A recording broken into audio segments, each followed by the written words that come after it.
ways that are revolutionary. Whether you're playing on a computer with someone across the world, or you're playing on a mobile device, games are pervasive in our lives. Video games have been amusing and exciting players for decades. There's no place in the world that's doing what we are doing in the ways of understanding not only the cultural impact, but also the development process of these video games. Even though we have tens of thousands of games at the Strong, just a select few will be in the World Video Game Hall of Fame, where we're celebrating the most important and most influential games of all time. In order to be inducted into the World Video Game Hall of Fame, video games need to meet 4 key criteria: icon status, geographical reach, longevity, and influence. Icon status, these are games that are instantly recognizable. A person on the street knows who Super Mario Bros. is. These are games that your grandmother, your grandfather, and your kids probably know. With geographical reach, these are the games that go beyond just one country. These are games that are popular all over the world. A game with longevity has withstood the test of time. It's more than just a passing fad, but has remained popular over the years. With influence, it's a game that shaped not only gaming, but sometimes culture or how we look at the world in general. When we play a certain game and also we see the world differently because we play that game, then we know the game has influence. For a game to be inducted into the World Video Game Hall of Fame, it's a huge honor. These games are going to be remembered forever. You're the bee's knees. You have summited Mount Everest. You have had the ultimate achievement.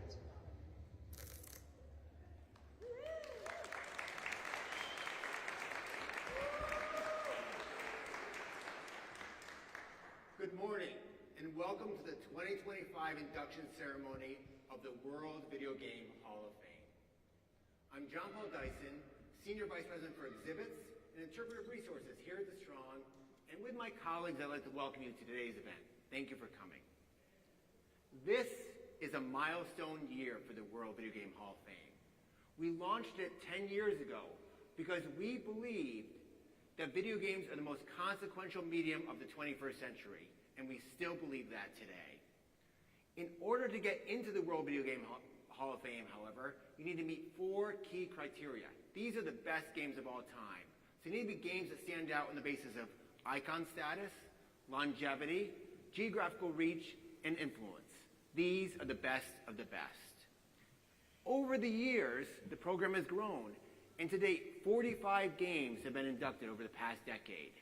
These are important games, and we're honored to house them here and showcase them here in this magnificent new home of the World Video Game Hall of Fame that we opened in 2023. This rotunda is housed in ESL Digital Worlds, and thank you to our friends from ESL for coming today.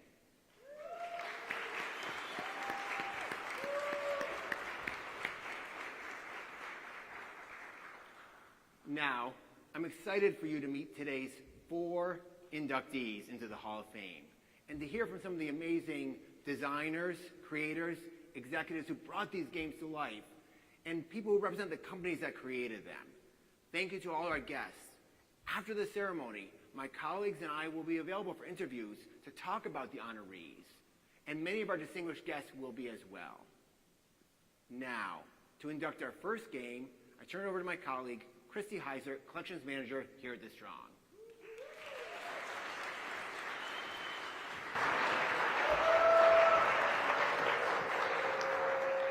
Our first game helped shape the electronic toy and video game markets of the late 1990s and early 2000s. Inspiring strong attachments and spurring on the popularity of the pet simulation genre, this video game and personal electronic device playfully absorbed our attention. Our first inductee is Tamagotchi. The handheld game Tamagotchi began with 2 fanciful childhood wishes: having a toy come alive and bringing a pet wherever you go. Initially conceived as a wristwatch, prohibitive manufacturing costs inspired Tamagotchi's iconic egg shape, meant to resemble a pocket watch. The unique name combines tamago, the Japanese word for egg, and wochi, a phonetic rendering of the English pronunciation for watch. Released by Bandai in Japan in 1996, Tamagotchi's design was minimal: 3 input buttons and a small, non-backlit LCD screen. Caretakers raised their pets from egg hatchling to adulthood, around 12 calendar days on average. Children were perpetually on call to monitor snacks, meals, playtimes, bathroom visits, timeouts, general attention, medicine, and naps. Neglect these, and the sound warned of sickness and imminent death for the poor pet. 20 million units were sold in Japan the first year, and another 20 million around the world, to young users who loved the connection, intimacy, and personalization that came from putting in the hard work necessary to keep a little digital creature alive.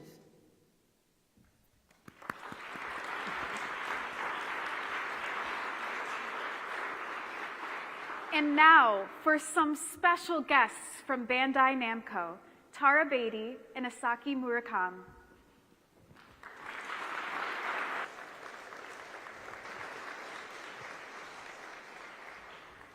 Hello, everyone.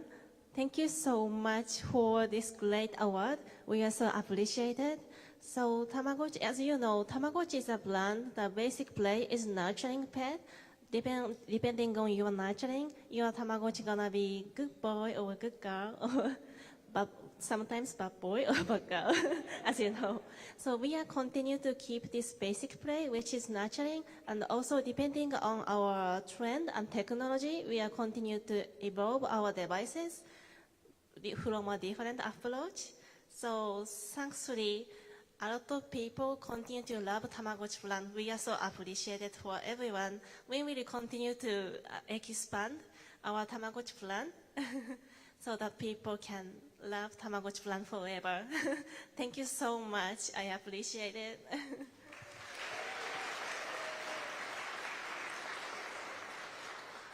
Sorry, those that know me know I always have to add my 2 cents, so sorry about that.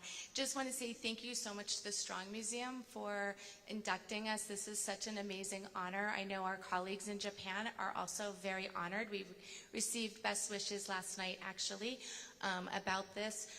Also, we're very excited because we're about to ship our 100th millionth device. We've gone from a black and white screen to our lovely color screen, and new news to come very soon. Thank you, everyone. We appreciate it. Oh, and we can't forget our fans because they keep us alive 30 years later. Thank you. Bye-bye.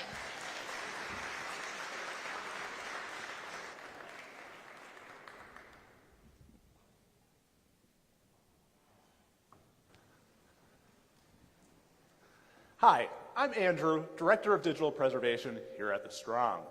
Some of you may say that I have a bit of an odd job to do today, but I think this is a golden opportunity to talk about our next inductee. While the single-player campaign of this game was incredible, it was the multiplayer mode that drew me and my friends in so much. We all crowded in a room that was probably too small for all of us, surrounding a TV that was definitely too small, which probably at least partially explains the glasses, and we played long into the night for months and years on end, creating our own rules, extending this game far beyond what the developers probably ever imagined. It is my honor to introduce our next inductee into the World Video Game Hall of Fame, class of 2025, GoldenEye 007.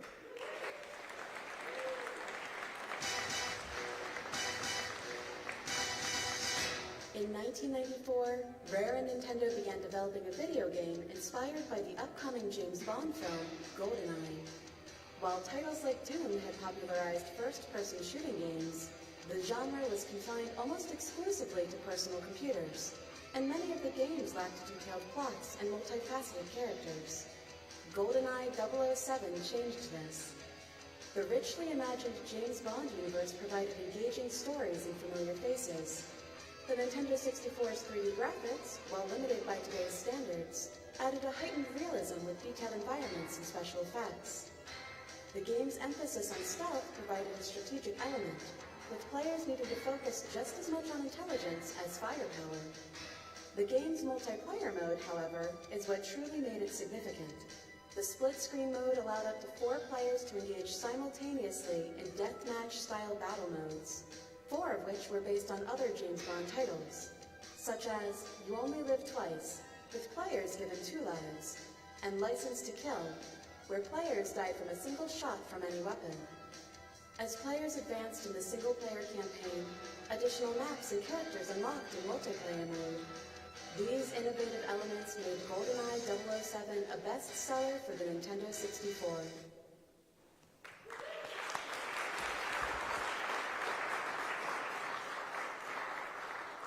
And now, a video from GoldenEye team member Ken Lobb. Hi, I'm Ken Lobb, or as GoldenEye fans around the world sometimes know me as, the Clob. I'm here to thank the Strong for the honor of inducting GoldenEye into the World Video Game Hall of Fame. GoldenEye had a somewhat humble beginning. It actually started as a rail shooter, kind of like a Lycan game, but played with an analog stick and buttons the N64 controller had. Over the first year of prototyping, the team quickly realized, though, that maybe what we should be making is a first-person shooter. Through the rest of the development, the game evolved into the campaign mode, all the difficulty levels, all the cool unlocks. Remember 2 minutes and 5 seconds on the facility, 00 agent? Yeah, I remember that. On the behalf of the small team at Twycross, they built a game in a converted barn which grew across the world.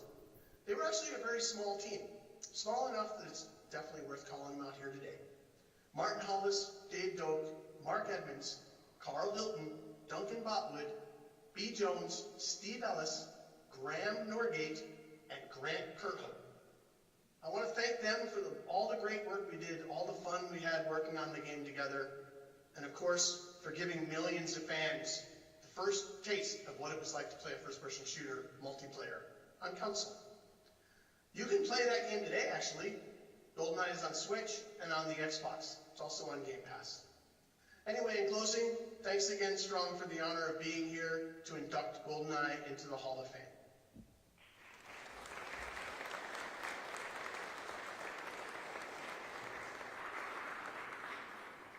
Hi, I'm Lindsay Carano, Curator of Electronic Games.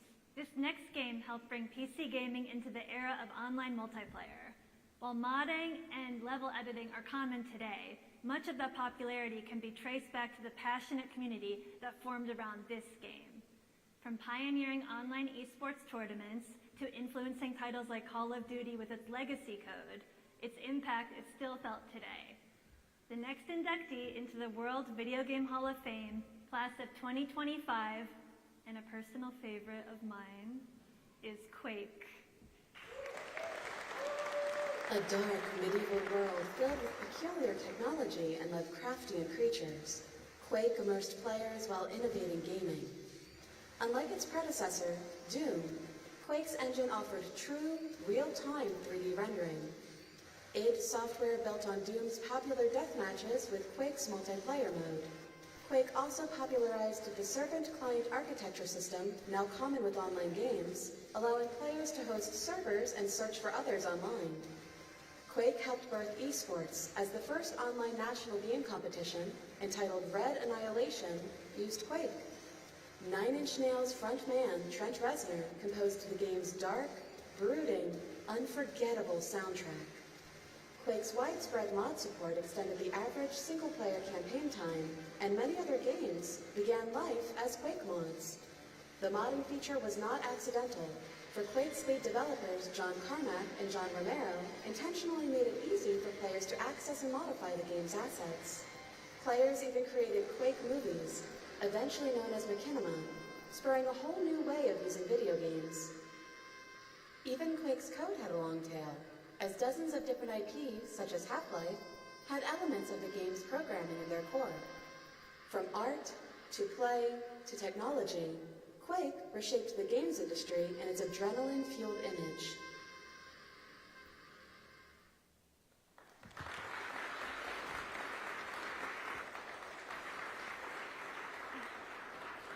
And now a video from Quake co-creator John Carmack.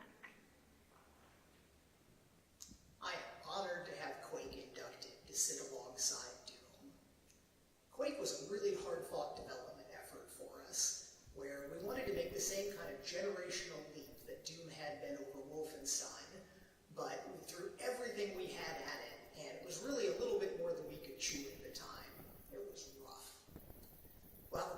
game did deliver some really memorable moments of shock and awe, the real legacy of Quake is in the metagame rather than the game itself. Fast-paced online network play led to the esports scene and the online gaming lifestyle, while GL Quake's push for GPUs was one of the major factors in the adoption of GPUs that led to the AI world we're living in today. But perhaps most importantly, a generation of game developers were born modding Quake, and they will fill many more spots in the Hall of Fame.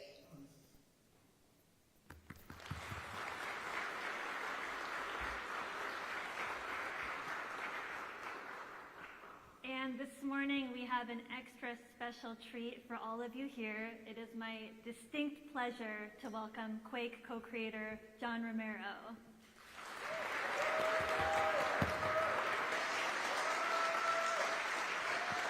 Hey everybody, I'm very, very honored to have this game inducted into the Hall of Fame. There were just 10 of us, me and John and 8 other very passionate developers that did software. We worked 1.5 years to make Quake. Like John said, it was a lot of technology to put into a game, and it took, back then 1.5 years was a really long time to make a game. But we're really happy with it. We played it constantly every day, which is really key to making a great game, is that you play it all the time. And we knew that what we were building into the game was going to make people who had played our previous game, Doom, even happier with the addition of a programming language built into the game, with access to level editors and easy access to all the assets, because we totally believed in modding. We believed in giving our games away. Basically, the first episode of Quake was given out, the shareware episode was uploaded to the internet so everyone could download it and pass it around and share it with friends, the same way that Doom and Wolfenstein before it had done to get the game spread all over the world. And it formed the foundation of a lot of really great games like Portal and Half-Life and Call of Duty and a bunch of other games. And we're just really happy with the impact that Quake made on the world, and we're very happy to have the Hall of Fame award. Thank you.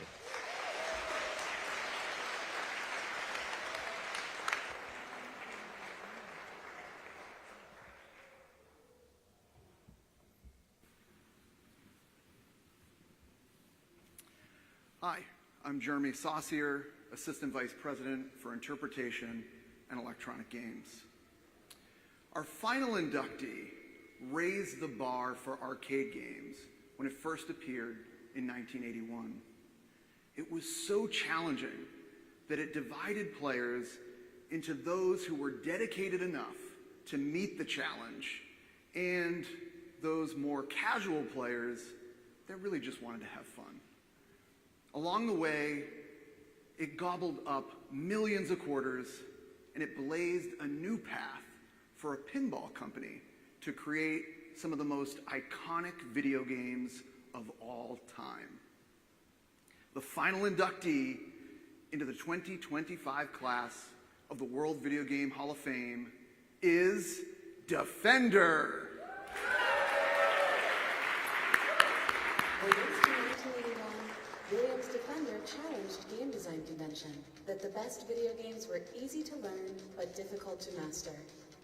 Developed by a team led by Eugene Jarvis and included programmers Larry DeMar, Sam Dicker, and Paul Dussault, Defender asked players to fly around, blasting hordes of enemy aliens that were capturing humanoids and turning them into psychotic mutant attackers. The game was not easy. Enemies always behaved in different ways, meaning players couldn't just memorize patterns. The controls were complex. A two-way joystick moved players' ships up and down, and 5 buttons operated thrust and reverse, fired a laser, dropped a screen-clearing smart bomb, and deployed emergency hyperspace. While distributors and operators worried players would quit in frustration, many loved the challenge, and Defender quickly surpassed Asteroids as the top-earning arcade game. Williams ultimately sold more than 55,000 units, making it one of the best-selling arcade video games ever. Numerous ports and sequels followed as fans embraced its punishing gameplay, proving a game could be brutally hard, but spectacularly fun.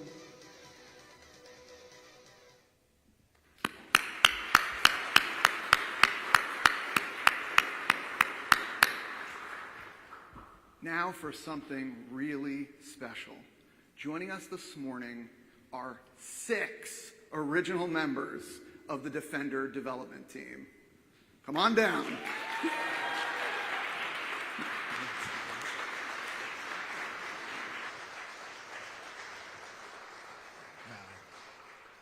Thank you, Jeremy. I'm Eugene Jarvis, and I'd like to introduce the Defender team to you folks. On my right, Chuck Blake, hardware, Ray Gay, printed circuit boards, Larry DeMar, programming, Sam Dicker, programming and co-design, and Paul Dassault, programmer. It was a great team. Without any one of these people, Defender would not have been created.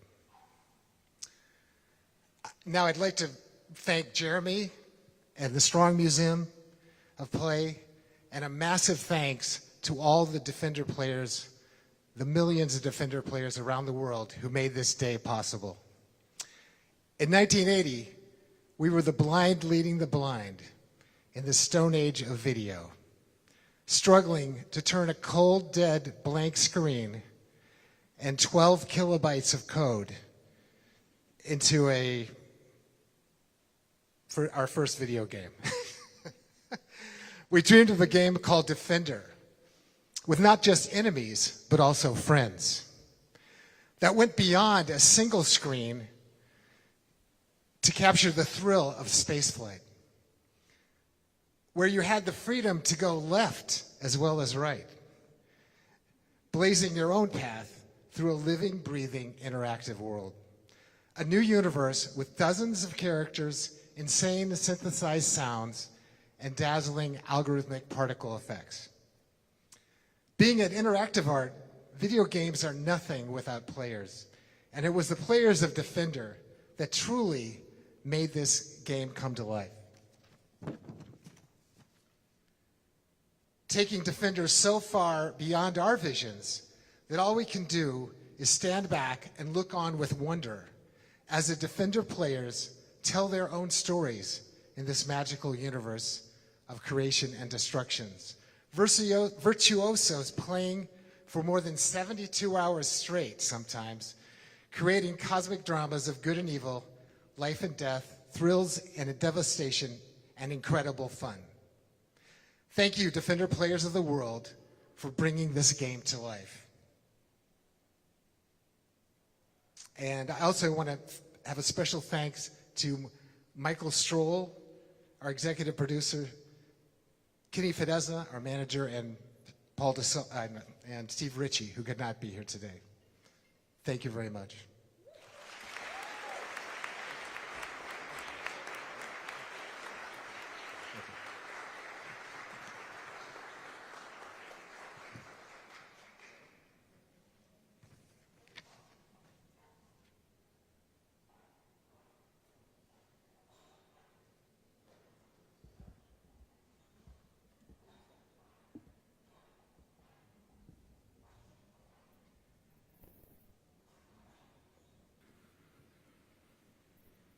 Told you it was going to be special. Okay. So thank you, Eugene. Thank you, the entire Defender team, for being here today. What an honor. So it's official. The inductees into the 2025 class of the World Video Game Hall of Fame are Tamagotchi, GoldenEye, 007, Quake, and Defender.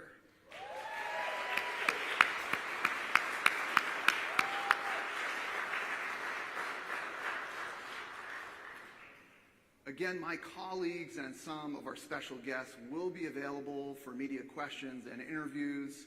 And of course, you are all also welcome to play and film some of the inductees throughout the World Video Game Hall of Fame here in ESL Digital Worlds.